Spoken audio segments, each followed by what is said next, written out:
Si hay algo que caracteriza la actualidad internacional es la magnitud y velocidad de los cambios que vivimos. Con tantas transformaciones ocurriendo y a la velocidad a la que van, tenemos que actualizarnos todo el tiempo y repensar nuestras viejas certezas sobre cómo funciona el mundo. Porque el mundo no estaba quieto antes de la pandemia. Eso lo sabemos todos. Ahí teníamos la guerra comercial, teníamos el descrédito de las democracias, teníamos al multilateralismo en aprietos, teníamos la puja por la tecnología del 5G. Ya estaba. Ahora, a ese tablero mundial en crisis, el COVID-19 le potenció y aceleró varios cambios que ya se venían gestando. Y ahora que se asoma la pospandemia, vemos que continúan surgiendo desafíos. Por eso es crucial desarrollar estrategias que corrijan el rumbo en unas aguas que son más inciertas que nunca, y hacerlo todas las veces que haga falta. Todo país, grande o pequeño, tiene que lidiar con un conjunto de desafíos transnacionales que nos afectan a las personas en todas partes, desde el cambio climático hasta la seguridad alimentaria, pasando por las enfermedades transmisibles, la transición energética, la inflación. El propio Banco Mundial advirtió hace poco sobre este preocupante escenario de crisis superpuestas que implicaron dos grandes reveses. Un paso atrás en la reducción de la pobreza global después de 3 décadas y también una aceleración de las desigualdades. Por sí solo, este panorama ya sería un reto difícil, pero es que además ocurre en un momento donde la pregunta de quién está a cargo de todo esto no tiene una respuesta clara. Todos lo percibimos. El mundo se está volviendo más conflictivo, menos cooperativo, más incierto. Algunos arriesgan y comparan las crecientes tensiones con una nueva guerra fría.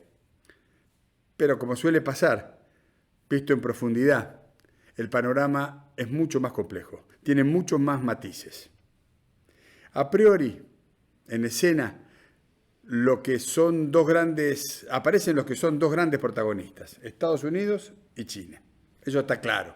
Los dos compiten cada vez más por la primacía mundial y en todos los tableros imaginables. Es lo que llamamos la transición hegemónica entre Washington y Beijing. Mientras Estados Unidos busca renovar su liderazgo y mantener la delantera en sectores estratégicos, China continúa su ascenso con aspiraciones de reputación internacional, de legitimidad, con atractivo. Y esta tendencia se va a profundizar en los próximos años.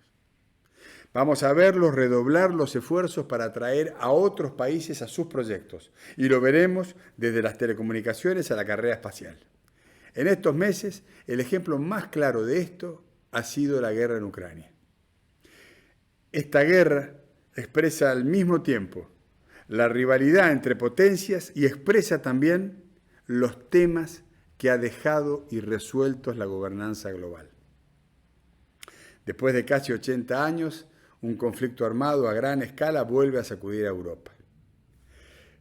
Pero el caso de Ucrania ha resucitado también a la geopolítica y la ha resucitado con plena vigencia, y es el desafío a la paz y seguridad internacional más importante que el mundo tiene en la actualidad.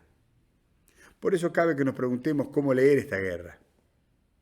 Y vemos que por un lado, la invasión rusa es el paroxismo de una conducta que Vladimir Putin ya ensayó muchas veces en territorios de la histórica esfera de influencia rusa. Estoy pensando en Georgia, estoy pensando en Crimea.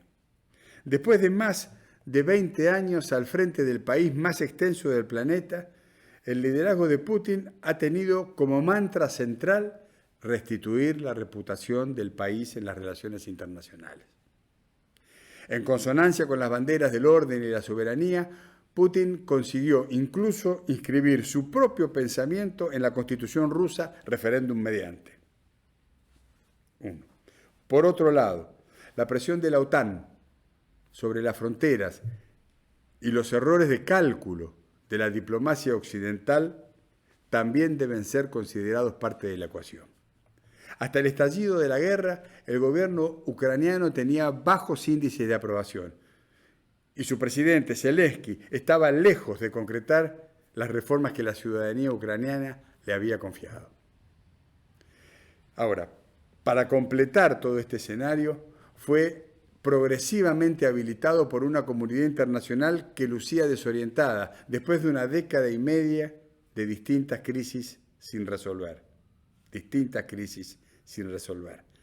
Repasemos, si no, la gran recesión del 2008, la primavera árabe, la guerra en Siria, las crisis migratorias, el Brexit, la consolidación electoral de alternativas iliberales, desde Bolsonaro a Orbán, la pandemia del COVID-19, la victoria del Talibán en Afganistán, y bueno, podríamos seguir así.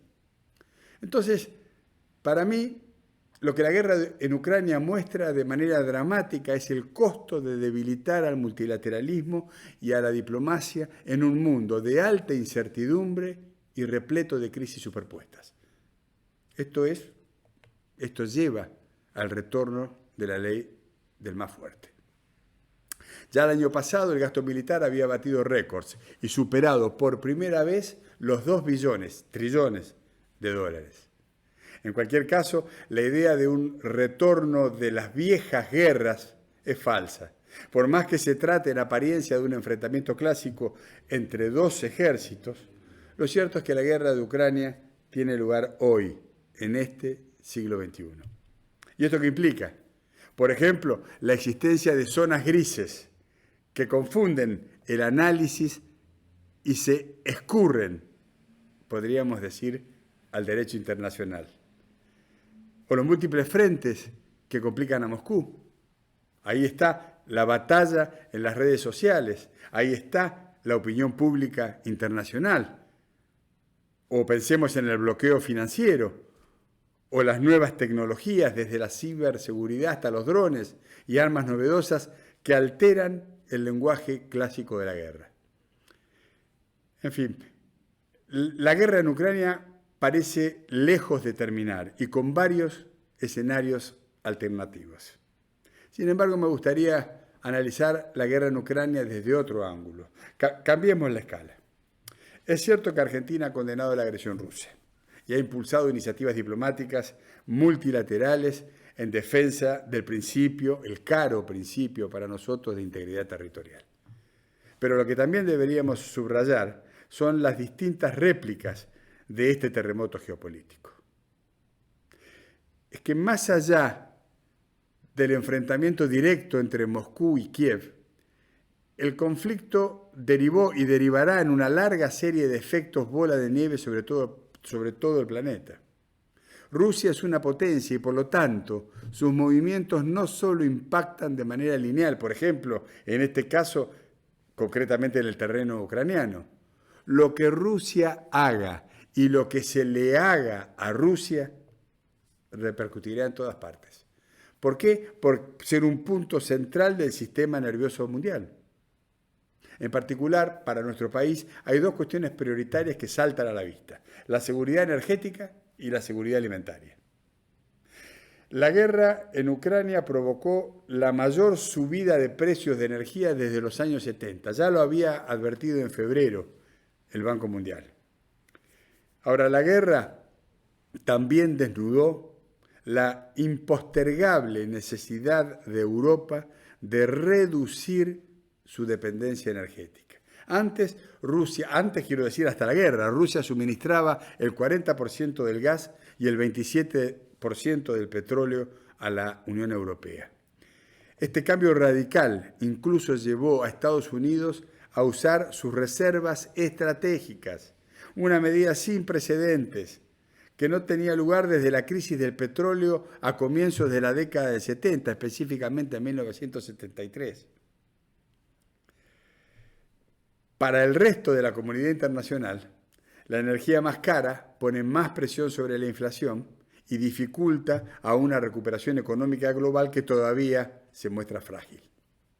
Hoy todos los países reconocen como un interés estratégico asegurar un suministro energético potente y confiable. Por eso ya se verifican intensas pujas geopolíticas por el control de la producción y la provisión de fuentes de energía. Un segundo efecto, como dije, es la inseguridad alimentaria. El abastecimiento de alimentos se vio seriamente perjudicado. Esta es una señal de alerta, más esencial todavía que la crisis energética, porque ya está comprobada la correlación entre los trastornos que se verifican en los mercados de alimentos y los estallidos sociales. Sin ir más lejos, lo vimos recientemente en Sri Lanka. Hoy, por la guerra entre dos grandes productores como Rusia y Ucrania, estamos alcanzando precios no vistos en 60 años. En las sesiones del Consejo de Seguridad de Naciones Unidas, el diagnóstico para este otoño boreal fue claro. El mundo tiene solo 10 semanas de reservas de trigo por delante. En suma, la guerra en Ucrania generó un profundo cambio más allá de la geopolítica y sus efectos van a condicionar la realidad mundial por largo tiempo. Y no podemos olvidar que en un mundo de aguas inciertas y de crisis superpuestas, no puede haber tranquilidad en un tablero si el resto de los tableros están inestables.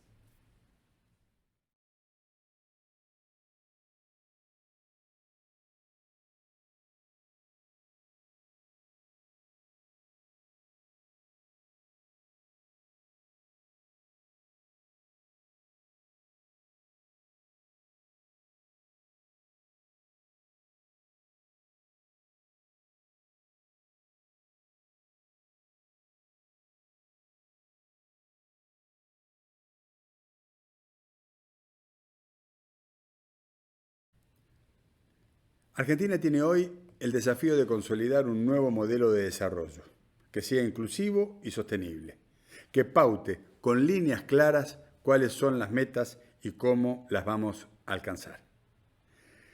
En este marco, la política exterior argentina debe partir, me parece, de dos premisas. Premisa 1, hay un complejo tablero en el frente externo. Premisa 2, también hay un delicado escenario en el frente interno. Es que no vivimos en el mundo del siglo XIX, ni Argentina tiene los mismos rasgos que en aquel entonces. Tampoco valen las grandes certezas que organizaron el siglo XX, ni Argentina es la misma de hace 50 años. Por ejemplo, cualquier boceto de estrategia para relacionarnos con el mundo que reproduzca mecánicamente sugerencias de la Guerra Fría para esta nueva bipolaridad emergente va a ser deficiente. Lo mismo los ecos que intentan reeditar antiguos alineamientos externos y el modelo productivo argentino para resolver nuestros desafíos del desarrollo de hoy. Así es que yo diría que el espíritu de partida de nuestra política exterior debe ser de extrema prudencia. Sin prudencia, la democracia se vuelve muy concesiva en sus intercambios, se vuelve inflexible en sus análisis, encerrada en su práctica, apresurada en sus medidas, grandilocuente en sus gestos.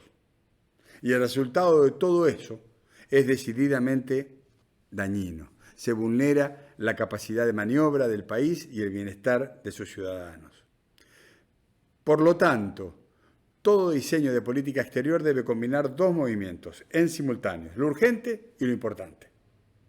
Como política pública que es, la política exterior está atravesada por las necesidades inmediatas del nivel doméstico, desde las prioridades de la política económica hasta las coaliciones de gobierno. Lo vemos. En la práctica eso demanda una política exterior en constante y fluido diálogo con otras esferas en la administración. Una diplomacia de alto vuelo, pero inconexa con los problemas fundamentales de los argentinos es dañina, no es admirable, es dañina. De igual forma, la política exterior, dentro de lo urgente, no puede nunca dejar de apoyarse sobre principios políticos claros. Las necesidades internas tienen que conjugarse con esos principios de política exterior de la Argentina que no pierda de vista intereses y valores nacionales. Y cabe preguntarse cuáles son esos principios. yo diría, bueno, la defensa de la soberanía nacional, la promoción de estrechas relaciones con nuestros vecinos, la inviolabilidad del principio democrático y del Estado de Derecho, la defensa irrestricta de los derechos humanos, la búsqueda de un desarrollo sostenible, la defensa de los esquemas multilaterales. Una política exterior argentina que olvide lo importante, que ignore esos horizontes a donde quiere llegar en las próximas décadas, va a quedar siempre restringida dentro de lo coyuntural. La diplomacia argentina no puede quedar permanentemente a la defensiva sin estructurar los actos de gobierno bajo una verdadera política de Estado. Soslayar nuestros principios ha llevado a esfuerzos de política exterior incongruentes y espasmódicos, que con el tiempo terminan por anularse recíprocamente y no nos llevan a ninguna parte. Hoy está a la vista una discusión acalorada acerca de cuál debe ser el modelo de desarrollo de nuestro país. Una de las cosas que más me llama la atención es la falta de consideración hacia el rol de nuestra Cancillería, tanto en los debates generales como en los debates especializados. Quiero decir, ¿con qué frecuencia aparece el Ministerio de Relaciones Exteriores, Comercio Internacional y Culto como pieza de los diagramas de desarrollo? Y la verdad es que resulta inseparable una estrategia de crecimiento equitativo, inclusivo y sostenible de una inserción automática de la Argentina en el mundo. En ese sentido, digo, la Cancillería debe ser un pilar. Al revés, la diplomacia que todas y todos queremos debe trazarse en correspondencia con la hoja de ruta de nuestro desarrollo. Por eso, los que estamos aquí hoy tenemos la responsabilidad de reforzar esa visión. En mi misión en Washington, trabajamos para fomentar y naturalizar la incorporación de la Cancillería a la par de desarrollo productivo, educación, ciencia, tecnología e innovación, ambiente y desarrollo sostenible, entre otros. La política exterior actúa así como bisagra en una nueva estrategia de desarrollo que recupere la capacidad de producción nacional. Tiene que ser la piedra de toque de todo conjunto de vínculos entre las fuerzas externas y nuestros actores internos. Un ejemplo concreto es el rol de nuestras relaciones internacionales en la reversión de la preocupante tendencia a la reprimarización de la economía. Argentina debe continuar la diversificación de su estructura productiva con urgencia, sin demoras, más exportaciones de mayor valor agregado en distintas ramas y provenientes de todo el territorio nacional. Y eso demanda la búsqueda de nuevos vínculos con el exterior, necesariamente. En el mundo globalizado, el dinamismo y complejidad de la producción y el consumo requieren de mucha inteligencia puesta en pensar en qué circuitos y en qué parte de cada circuito se va a insertar la Argentina. Y esto es así, porque las rondas de negocios cambian si hablamos de litio, o de videojuegos, o de alimentos, o de deporte, de satélites, de autopartes.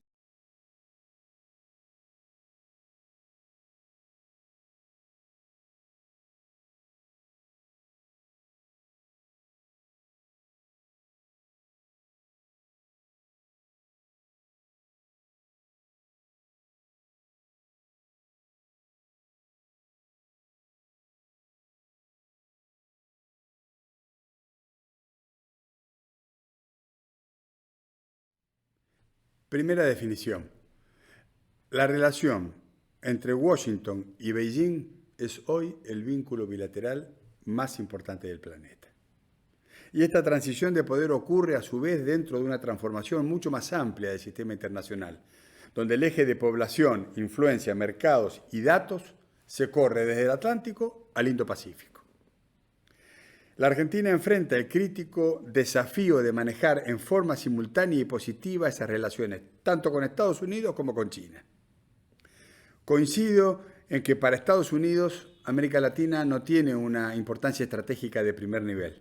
Su foco está prioritariamente colocado en el Indo-Pacífico. Hasta principios de año, esa tensión disminuía en el caso de Medio Oriente y por Europa la situación se consideraba estable. Claro, la guerra en Ucrania obligó a revisar los cálculos y hoy Washington tiene el desafío de sostener mayor presencia en Asia mientras se ve comprometido como nunca en 30 años en la seguridad del tablero europeo. Pero algo se mantuvo. América Latina sigue sin estar en el podio de las prioridades.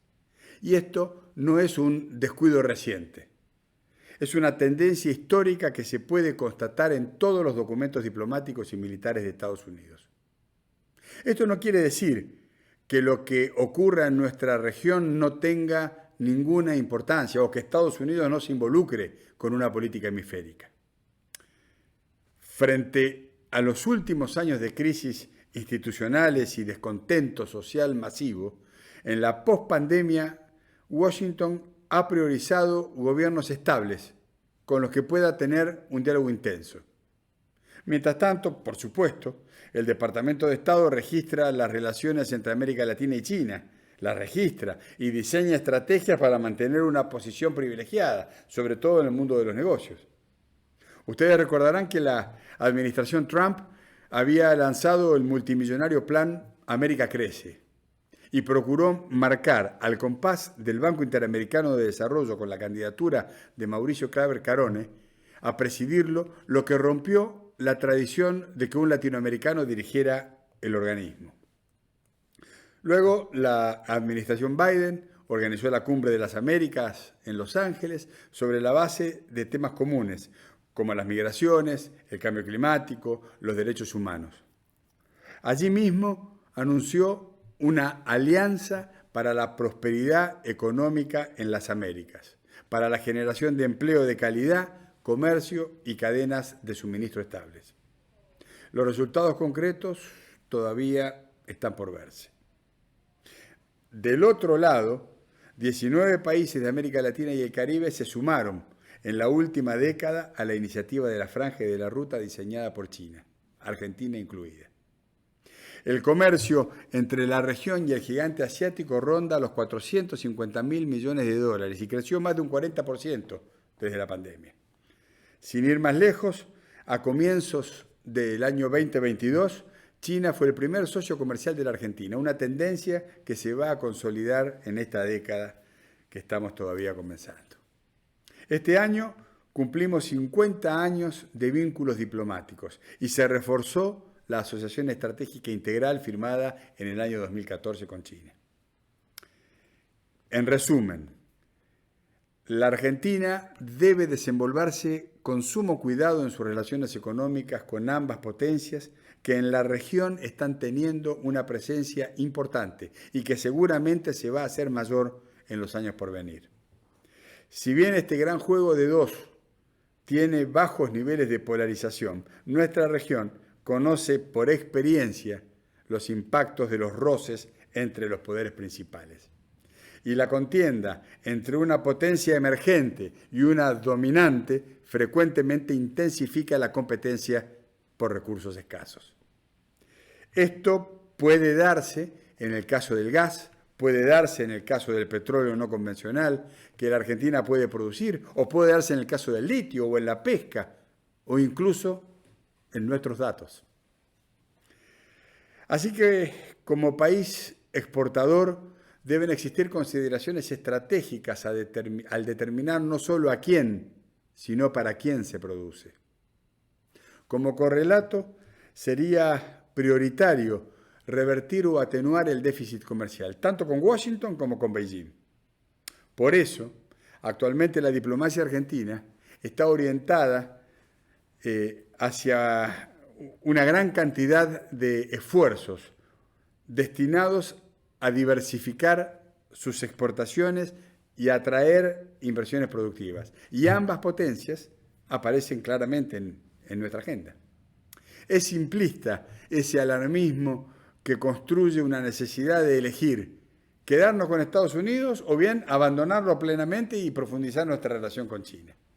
Es una falsa elección, es un falso dilema en el que los argentinos no debemos caer. Si por razones internas subestimamos el peligro que eso implica para nuestra política exterior, solo vamos a aumentar los riesgos. Desde una mirada crítica, uno podría preguntarse, ¿cuánto impacta la disputa entre Estados Unidos y China en nuestro vínculo con cada uno de ellos? ¿Nos están exigiendo alineación automática? ¿Tantos costos traerá ser equidistantes? ¿Acaso plegarse totalmente a cualquiera de los dos polos redundará en tantos beneficios, como dicen algunos triunfalistas? La verdad es que al final del día lo que estamos viviendo es nada menos que una transición de poder global, como dijimos recién, las cuales suelen durar décadas e implican consecuencias difíciles de imaginar o de precisar con exactitud. Como dije, es innegable que el centro de gravedad de la política internacional se corre hacia el Pacífico. Pero relegar los vínculos de muchos socios tradicionales de nuestro país por esto sería un error. Hay que multiplicar vínculos, no reemplazarlos. En cualquier caso, cuando en el tablero de las grandes potencias hay mucho movimiento, existen valiosas ventanas de oportunidad para asegurar más espacios de autonomía para países como el nuestro. Igual que es impensable una Argentina que niegue la distribución de poder en el mundo, es ingenuo concentrar todo análisis en eso. Hay una gran diferencia entre elaborar una plataforma de política exterior tomando en cuenta la relevancia de Washington y diseñar un plan exclusivamente en base a Washington. Y lo mismo ocurre con Beijing. Para ambos jugadores, la Argentina puede posicionarse como un nodo confiable y atractivo. Para Washington puede ser un factor de estabilidad regional en el marco de un diseño de renacimiento hemisférico más amplio. Para Beijing podemos ser variable de peso dentro de su ecuación de estabilidad interna. Insisto, estas potencialidades no pueden redundar en una claudicación abrupta en búsqueda de armonías totales.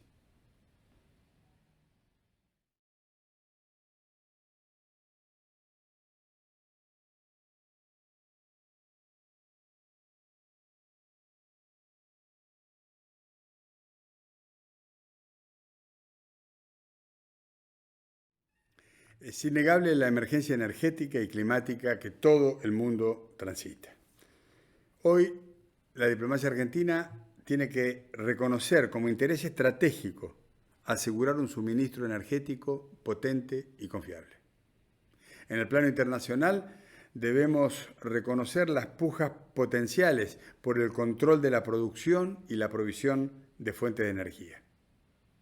Por la globalización y los cambios en la distribución del poder global, la política de la energía nos pone hoy grandes cuestiones sobre la mesa. En primer lugar, la relación entre la energía y la seguridad.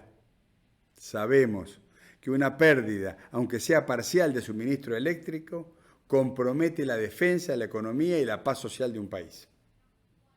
En segundo lugar, el impacto del precio de un producto en el resto de una economía. Muchos mercados siguen extremadamente dependientes de los altibajos del precio de los hidrocarburos, la mayoría. En tercer lugar, la distribución y manejo de recursos escasos. Fíjense que hay todavía millones de personas que carecen de acceso a la electricidad. En cuarto lugar, las consecuencias sociales y ambientales de las fuentes de energía que forjan un nuevo consenso global. Observemos que las compañías y los gobiernos ya no pueden seguir promoviendo planes que comprometan el futuro del planeta con tal de lograr resultados inmediatos, resultados en el corto plazo. En quinto lugar, la tensión entre el crecimiento y la sustentabilidad. Las economías emergentes deben manejar el delicado equilibrio entre explotar su potencial y la responsabilidad compartida del cuidado del planeta. Así es que una política exterior que no contemple la seguridad energética va a quedar incompleta. Por más robusta que pretenda ser, va a ser incompleta. En la misma línea, la sustentabilidad está asignada por las consecuencias del cambio climático, un problema global común a todos. El impacto se distribuye y siente de manera desigual, pero inexorable en todo el globo, más allá de las fronteras, más allá de las jurisdicciones de los estados. Este año, la comunidad internacional celebró medio siglo de multilateralismo ambiental. A 50 años de la Cumbre de la Tierra de Estocolmo y a 30 de la Conferencia de Río de Janeiro sobre Ambiente y Desarrollo, es más de la mitad de los estados, la agenda ambiental tiene hoy un rango ministerial y las políticas públicas deben incluir criterios de sustentabilidad. En esta línea, la diplomacia argentina continúa impulsando de manera consistente una visión de desarrollo sostenible que conjugue crecimiento económico, desarrollo social y protección ambiental. Pero también para dar el salto hacia una economía circular en donde la lucha contra la pobreza y las desigualdades tiene que quedar en el centro de la acción climática. Por ejemplo, en los países latinoamericanos, la generación de energía a través de fuentes renovables crece a un sólido ritmo del 9% anual. En esta década, las inversiones en la región van a generar 15 millones de empleos netos, gracias al desarrollo de agricultura, transporte y energía verdes. Para la América Latina está en juego la posibilidad de una recuperación integral, inclusiva y sostenible. Nuestra región es la más biodiversa, pero también la que ha sufrido la combinación más amplia de desastres naturales en los últimos años. A favor. Este año, la primera conferencia de las partes del Acuerdo de Escazú volvió a poner a América Latina en el centro del multilateralismo ambiental. La entrada en vigor del acuerdo en plena pandemia constituye un hecho jurídico y un ejemplo de acceso a la información, a la participación ciudadana, a la justicia en asuntos ambientales. Para el año 2050 tenemos que decidir si el planeta se volverá inhabitable o podrá albergar a las 10.000 millones de personas previstas. Está claro, la meta es conseguir un planeta sostenible y habitable tanto para los humanos como para el resto de las especies. Así, el cuidado de nuestra casa común, como la llama el Papa, es el mejor ejemplo de los beneficios compartidos de fijar y cumplir metas colectivas y de los gravísimos costos que suponen las conductas unilaterales o la postergación de las crisis que atravesamos.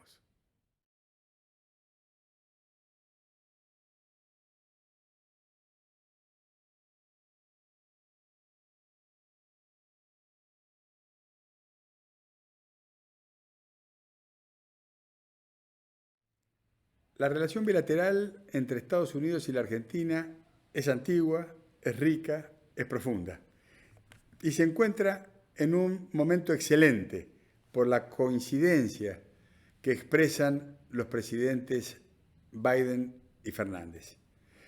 Se puede esquematizar en distintos planos. Veamos, en materia multilateral, la agenda prioritaria de ambos gobiernos muestra fuertes coincidencias respecto de los derechos humanos y el cambio climático. El presidente Fernández fue incluido en cada ocasión en la que Estados Unidos organizó encuentros plurilaterales acotados, incluyendo la Cumbre por la Democracia y la Cumbre por el Clima.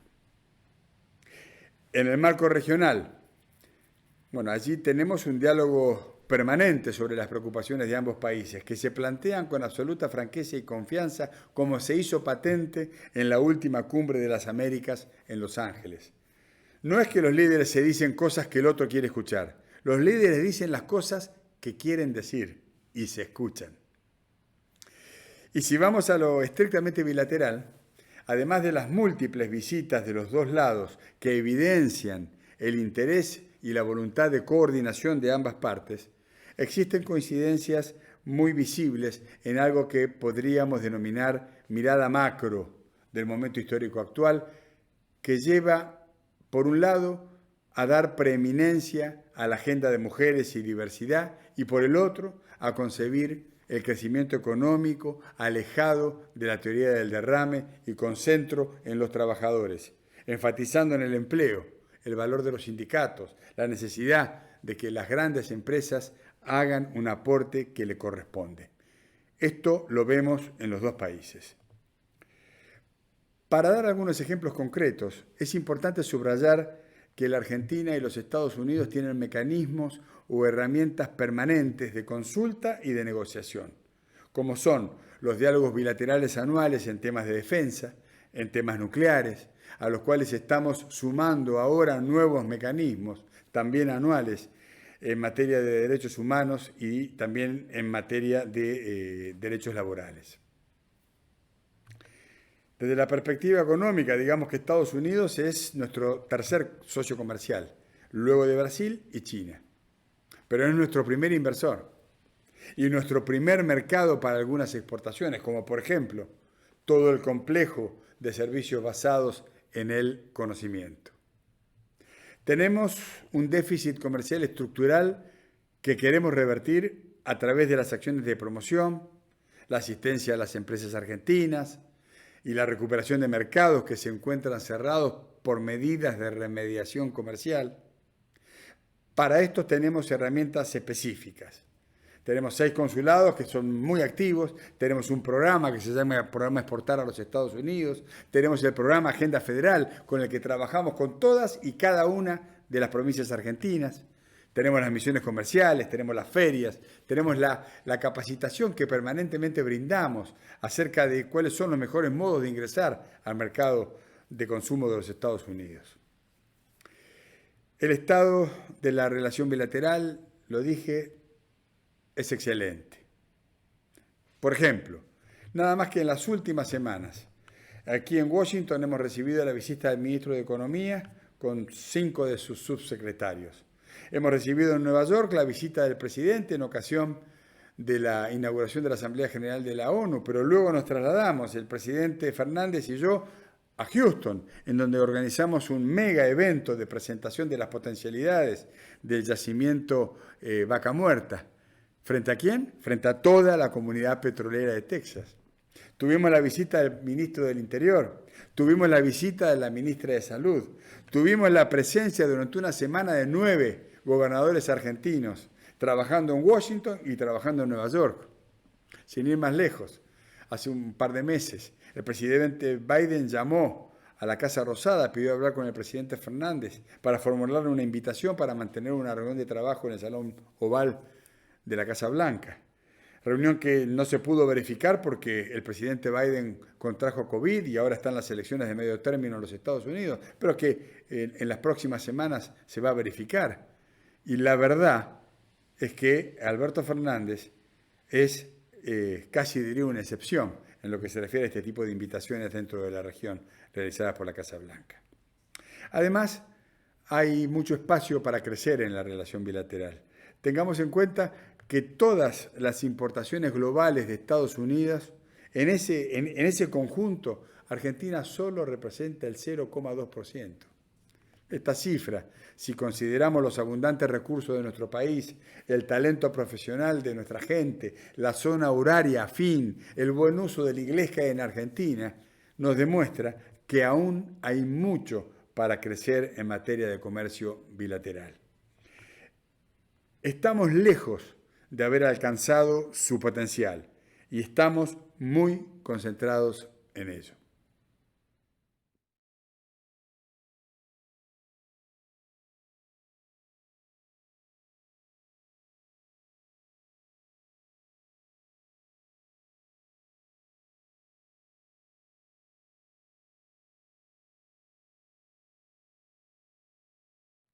Las visitas que recién mencioné a los Estados Unidos y la agenda intensa del presidente Alberto Fernández y del ministro de Economía Sergio Massa, especialmente en los meses de septiembre y octubre de este año, contribuyeron a fortalecer un vínculo de trabajo con las autoridades del Fondo Monetario Internacional que, por otra parte, debo decirlo, en los 3 años que llevo como embajador argentino en Washington han sido siempre constructivos y cordiales.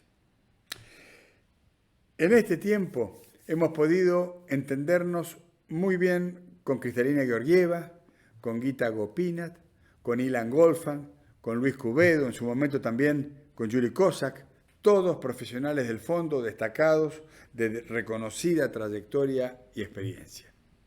Creo que este buen entendimiento se debe a que ambas partes tenemos un interés común, que los objetivos pragmáticos y realistas del acuerdo de facilidades extendidas se cumplan, que el programa sirva como un ancla para estabilizar la macroeconomía argentina en un periodo de grandes turbulencias de la economía mundial, y que esto se haga preservando la recuperación de la economía argentina, que ya ha recuperado, en términos de empleo y nivel de actividad, completamente el terreno que perdió en la pandemia y continúa creciendo fuerte, aún en un contexto que, como decía, se ha tornado adverso por los vientos de frente que acechan en una economía global que se ve afectada por el riesgo de recesión en los principales mercados del mundo, por los cuellos de botella y shocks de oferta más prolongados que lo anticipado, por una alta inflación y condiciones crecientemente restrictivas para el financiamiento, en particular para los países en desarrollo. Estos son los riesgos y desafíos que deberemos enfrentar, no solo en Argentina. Si economías avanzadas y consolidadas como la del Reino Unido, por ejemplo, han debido revertir en las últimas semanas parte de sus políticas ante una respuesta adversa de los mercados, entonces, en economías más vulnerables como la nuestra, debemos hacer una lectura correcta del margen de maniobra limitado que existe en este contexto de gran incertidumbre y la necesidad de actuar con prudencia y, sobre todas las cosas, la necesidad de acertar. Me parece en este sentido que las medidas que tomó el ministro Sergio Massa desde que asumió su cargo han sido bien recibidas. Han ayudado a estabilizar la macro en Argentina y han contribuido a generar mejores expectativas sobre el futuro que las que había ayer nomás, en los meses de junio y julio. El desafío es mantener el crecimiento de la economía. Para ello será necesario fortalecer las reservas y avanzar en la consolidación fiscal, en un contexto en el cual será imprescindible también acertar en las políticas para lograr mayor estabilidad de las variables nominales. En esa hoja de ruta estamos trabajando.